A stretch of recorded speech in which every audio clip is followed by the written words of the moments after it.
Kita sempat terhenti seperti jarum jam dinding yang tidak berfungsi.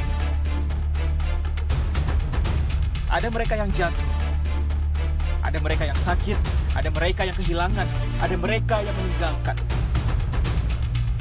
Tidak satu, tidak dua. Mereka pergi bergerombol dalam gelombang bernama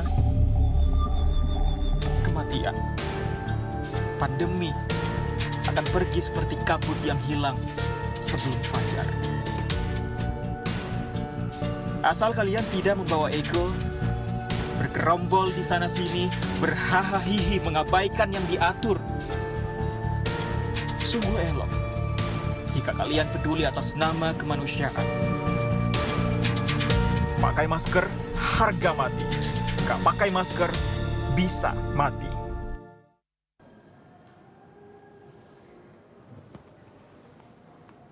Assalamualaikum warahmatullahi wabarakatuh. Selamat sore, salam sejahtera untuk kita semuanya. Hari ini saya akan menyampaikan perkembangan penanganan COVID-19 di Indonesia. Pertama-tama, dalam kesempatan ini Satgas ingin menegaskan bahwa pembukaan kembali pintu kedatangan internasional akan dilakukan secara bertahap sebagai salah satu langkah pemulihan ekonomi masyarakat. Rincian pengaturan ini akan dituangkan dalam surat edaran Satgas dan akan disampaikan segera kepada publik. Pemerintah sedang merancang kebijakan dengan hati-hati agar pemulihan ekonomi bisa berjalan secara aman. Penerapan kebijakan akan dilakukan secara bertahap sebagai antisipasi potensi kenaikan kasus. Semua pelaku perjalanan wajib untuk menaati aturan yang telah ditetapkan. Apabila ada peserta perjalanan yang tidak memenuhi syarat atau tidak mematuhi aturan, akan ditolak untuk masuk ke Indonesia dan diminta pulang ke negara asalnya. Satgas meminta kepada semua pihak yang diberikan wewenang untuk melaksanakan dan mengawasi jalannya kebijakan ini untuk melakukan tugasnya dengan bertanggung jawab. Apabila ditemukan pelanggaran disiplin dari petugas di lapangan, akan diberikan sanksi tegas. Penting untuk diingat bahwa meskipun saat ini kita tengah berupaya melakukan pemulihan ekonomi, keamanan dan kesehatan masyarakat Indonesia harus tetap menjadi prioritas utama. Pada hari ini, saya akan menyampaikan perkembangan testing COVID-19 di Indonesia. Jumlah orang yang diperiksa per minggu beberapa minggu terakhir konsisten menunjukkan peningkatan. Pertanggal 10 Oktober, jumlah orang yang diperiksa dalam satu minggu mencapai 1.203.873 orang. Sudah 4 minggu berturut-turut jumlah orang yang diperiksa berada di atas angka 1 juta per minggu. Tentunya ini adalah perkembangan yang sangat baik. Dengan tingginya jumlah orang yang diperiksa, maka kasus COVID-19 di Indonesia pun dapat segera terdeteksi dan tidak dibiarkan semakin menular. Di minggu terakhir, bahkan orang yang positif hanya 0,71% dari total orang yang diperiksa. Di Indonesia, ada 2 pemeriksaan yang digunakan untuk mendeteksi adanya COVID-19 di tengah masyarakat. Yang pertama adalah deteksi materi genetik virus atau Nucleic Acid Amplification Test, disingkat NAAT, seperti PCR dan TCM atau tes cepat molekuler. Tes deteksi NAAT sebagai standar utama pemeriksaan dan penegakan diagnosis COVID-19 digunakan untuk pasien COVID-19, suspek atau orang yang diduga terinfeksi, kontak erat maupun syarat tertentu pelaku perjalanan. Dan kedua adalah deteksi antigen. Tes antigen lebih sering digunakan sebagai screening awalan maupun syarat beberapa aktivitas sosial ekonomi termasuk pelaku perjalanan. Karena deteksi NAAT tetap merupakan standar utama, maka penegakan diagnosis dari tes antigen untuk pasien maupun kontak erat perlu dilengkapi dengan tes tersebut jika tersedia agar semakin akurat hasilnya.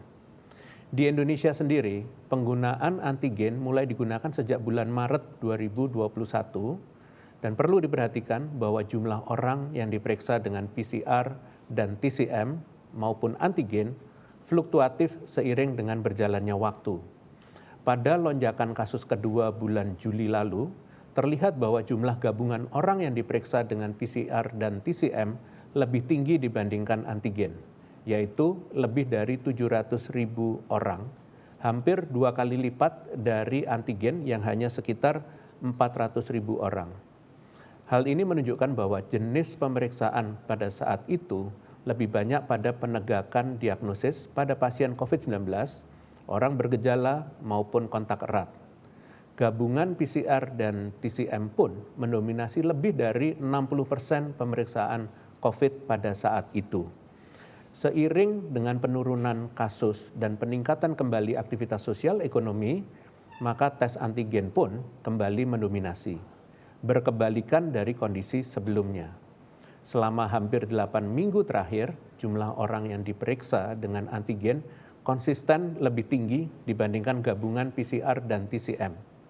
Bahkan pada 3 Oktober lalu, jumlah orang yang diperiksa dengan antigen mencapai hampir 1 juta orang, 4 kali lipat dari gabungan PCR dan TCM yang hanya 260.000 orang saja.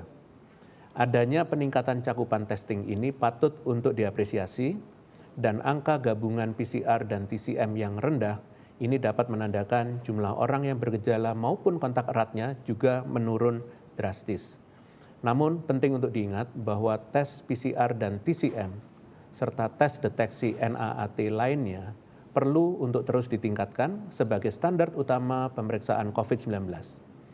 Pada keadaan kasus COVID-19 yang sedang rendah seperti saat ini, penting untuk menjaga jumlah pemeriksaan tersebut tetap tinggi agar jika penularan kembali meningkat di tengah masyarakat, dapat segera terdeteksi dan ditangani dengan cepat sebelum lonjakan kasus yang signifikan kembali terjadi. Pemeriksaan antigen sebagai screening dapat digunakan dan menjadi akurat dengan catatan alat rapid antigen memiliki akurasi tinggi, dibuktikan dengan izin edar dan rekomendasi instansi kesehatan.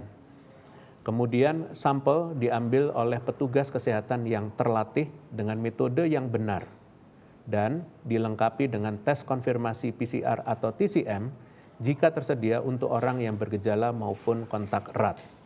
Untuk itu, dimohon kepada masyarakat untuk segera melakukan pemeriksaan PCR atau TCM atau tes deteksi NAAT lainnya apabila mengalami gejala COVID-19 maupun kontak erat dengan pasien positif. Baik untuk hasil tes antigen positif dan negatif, tetap perlu dikonfirmasi ulang dengan tes deteksi NAAT jika tersedia, agar hasilnya benar-benar akurat. Pemerintah perlu untuk terus berupaya mendorong penggunaan metode deteksi NAAT yang akurat dan lebih mudah dijangkau. Saat ini, di Indonesia telah dikembangkan metode Loop Mediated Isothermal Amplification atau disingkat LAMP, LAMP, yang kedepannya akan diberdayakan di samping PCR dan TCM.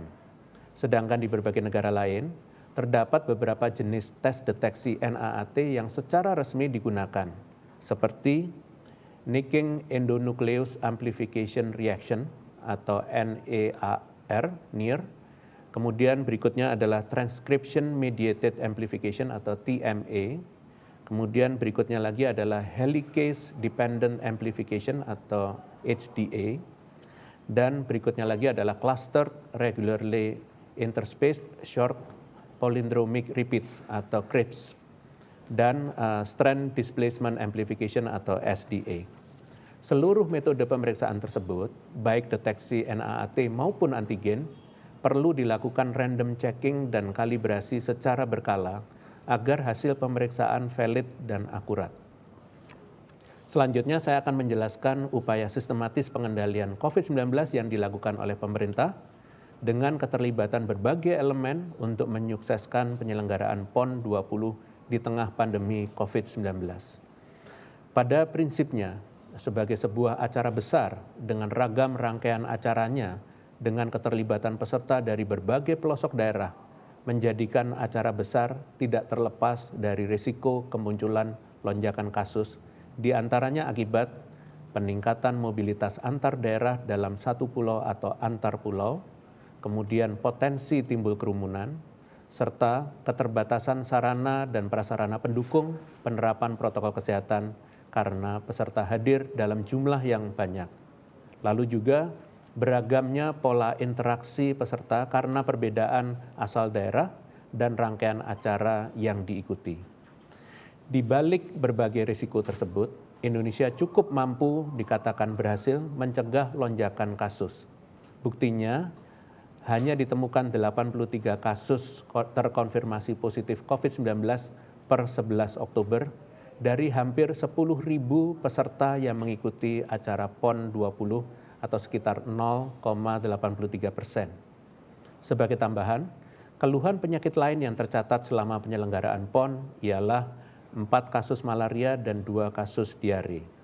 Selain itu, Indonesia secara nasional mampu mempertahankan performa pengendalian COVID-19 yang dibuktikan menjadi negara dengan perolehan nilai Recovery Index tertinggi se-Asia Tenggara, bahkan dalam suasana pembukaan sektor sosial ekonomi secara bertahap. Penilaian ini ditinjau dari aspek manajemen pengendalian kasus, vaksinasi, dan mobilitas suatu negara. Untuk itu, prestasi serta berbagai kekurangan-kekurangan minor selama rangkaian acara perlu menjadi pembelajaran khususnya untuk penyelenggaraan acara besar terdekat, yaitu Superbike Mandalika dan acara lainnya.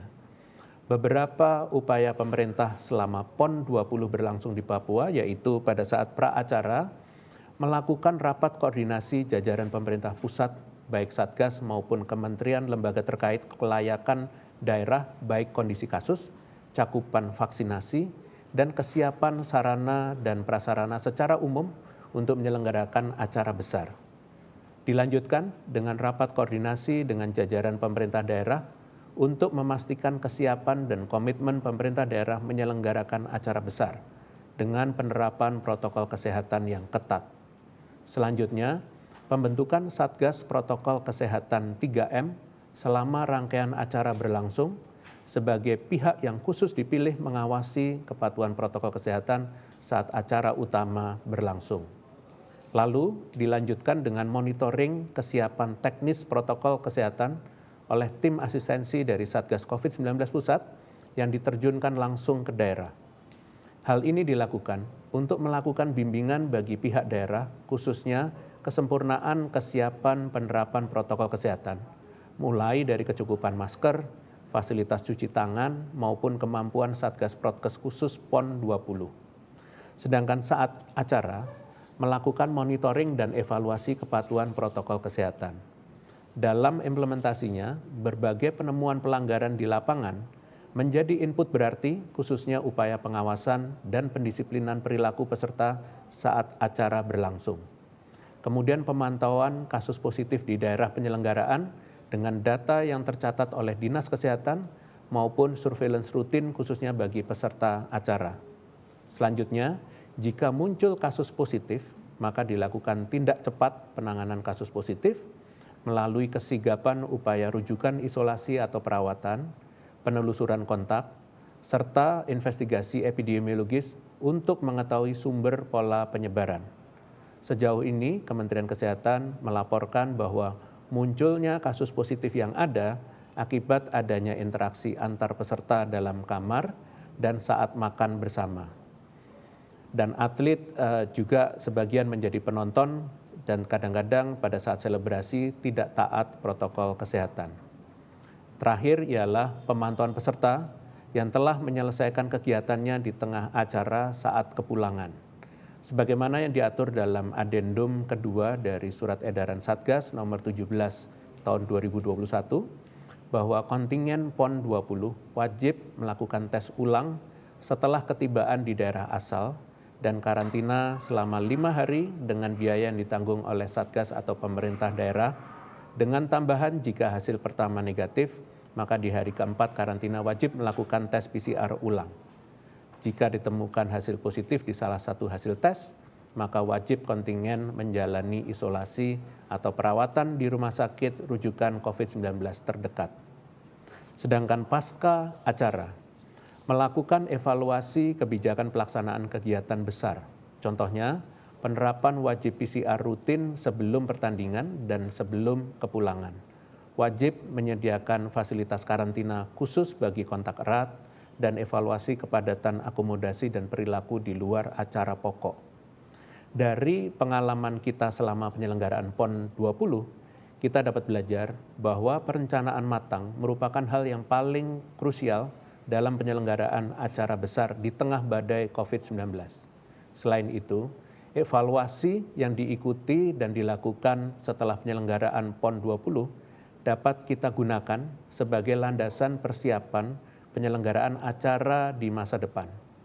Hasil evaluasi ini dapat dimanfaatkan tidak terbatas untuk penyelenggaraan acara olahraga, namun acara-acara lain yang melibatkan banyak orang demi memastikan kegiatan tersebut dapat berlangsung lancar dan aman COVID-19. Pemerintah menyadari bahwa keterbatasan dalam penyelenggaraan PON 20 perlu disampaikan kepada masyarakat secara transparan dengan tujuan menjadi penyemangat bersama untuk melakukan upaya pencegahan yang lebih baik, kepatuhan protokol kesehatan kolektif yang lebih tinggi, dan soliditas berbagai elemen dalam pengendalian COVID-19.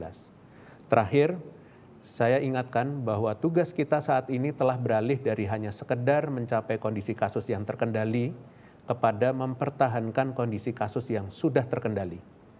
Mari kita sambut hasil hari penutupan PON ke-20 pada tanggal 15 Oktober mendatang dengan penuh syukur, sukacita, dan refleksi diri. Tidak lupa saya ucapkan apresiasi sebesar-besarnya bagi para kontingen, pemerintah daerah, dan masyarakat Papua yang mampu menjalankan kegiatan dengan sportivitas dan kehati-hatian yang tinggi. Ini adalah bukti kesuksesan karena ketahanan rakyat Indonesia beradaptasi di tengah kondisi serba sulit melalui upaya kerjasama antar elemen sebagai cerminan karakter bangsa, yaitu gotong royong. Sebelum menutup konferensi pers hari ini, berikut adalah beberapa informasi tambahan terkait COVID-19 di Indonesia. Pertama, terkait dengan aplikasi Peduli Lindungi, Kementerian Kesehatan meluncurkan integrasi QR Code Peduli Lindungi pada lebih dari 50 aplikasi mitra untuk memudahkan masyarakat dalam mengakses manfaat aplikasi tersebut. Menyusul integrasi tersebut, pemerintah juga memprioritaskan sistem keamanan data pribadi yang disimpan dalam aplikasi mitra. Satgas menyampaikan terima kasih kepada para mitra yang berperan dalam usaha bersama menjangkau lebih banyak masyarakat. Hal ini sekali lagi membuktikan kemampuan kolaborasi kita sebagai bagian dari masyarakat untuk sama-sama melakukan usaha terbaik dalam melawan COVID-19. Yang kedua, pada tanggal 8 Oktober 2021, Indonesia menerima kedatangan vaksin COVID-19 tahap ke-86, yakni sebanyak 245.440 dosis vaksin AstraZeneca. Ini merupakan kiriman kedua vaksin COVID-19 dari pemerintah Inggris. Dengan kedatangan vaksin ini, jumlah vaksin COVID-19 yang sudah diterima Indonesia menjadi 278.527.220 dosis, baik dalam bentuk bahan baku atau bulk dan vaksin jadi. Pemerintah berharap vaksin yang telah diterima dapat dimanfaatkan dengan maksimal, sehingga masyarakat dapat beraktivitas dengan produktif dan aman COVID. Terakhir, Badan POM Republik Indonesia telah resmi memberikan EUA kepada vaksin Civivax. Vaksin Civivax merupakan vaksin COVID-19 ke-10 yang mendapatkan EUA dari Badan POM Republik Indonesia dengan pemegang izinnya adalah PT Jakarta Biopharmaceutical Industry atau JBio. Vaksin ini ditujukan untuk masyarakat berusia di atas 18 tahun dengan penyuntikan 3 dosis dan interval 1 bulan per dosis. Sampai saat ini pemerintah Indonesia juga terus mendukung kemandirian produksi vaksin dalam negeri, yaitu melalui vaksin merah putih.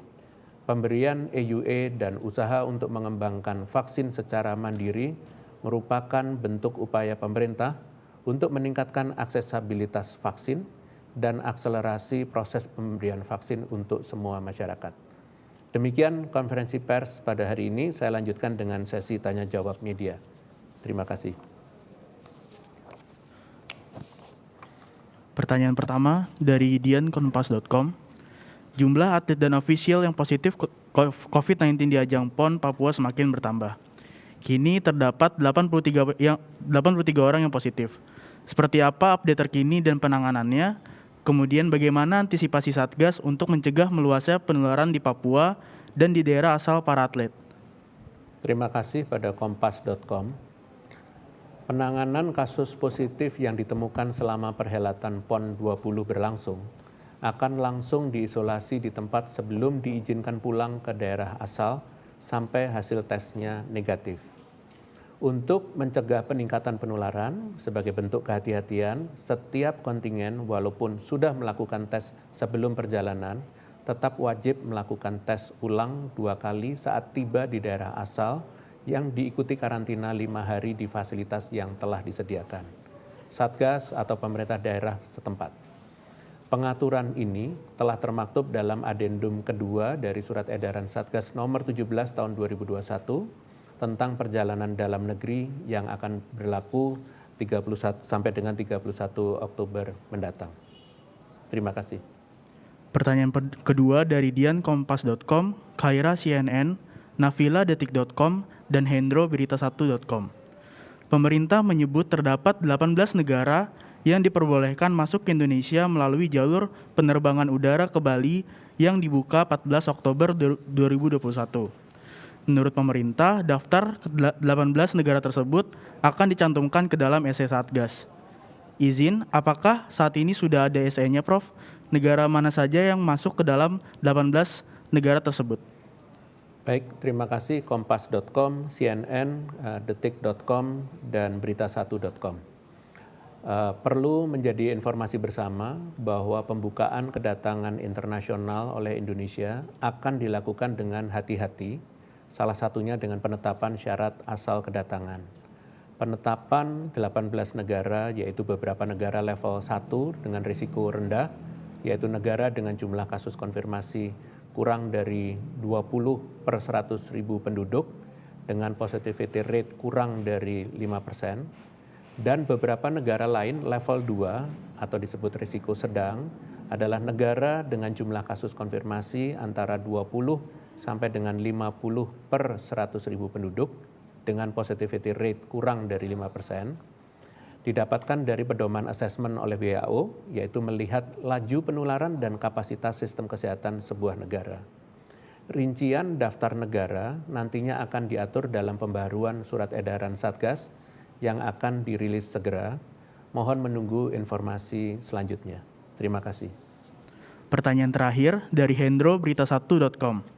Terkait penerbangan internasional ke Bali dan Kepri, apakah akan ada pengawasan khusus terhadap WNA yang karantina di Bali dan Kepri? Kemudian siapa saja yang akan mengawasinya? Terima kasih berita1.com. Terkait pembukaan sektor wisata di beberapa titik, pemerintah akan melakukan simulasi dalam beberapa hari ini sebelum resmi dibuka pada tanggal 14 Oktober mendatang. Screening pelaku perjalanan internasional dilakukan secara ketat dan penuh kehati-hatian.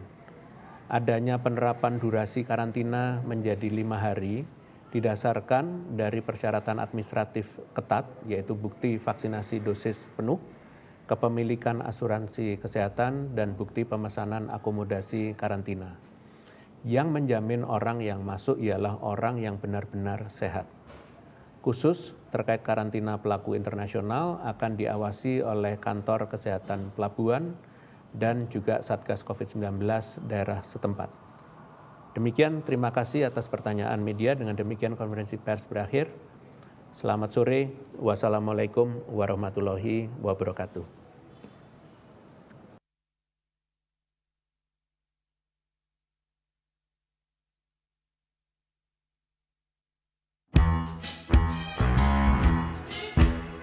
Jalani hari dengan 3 wajib iman.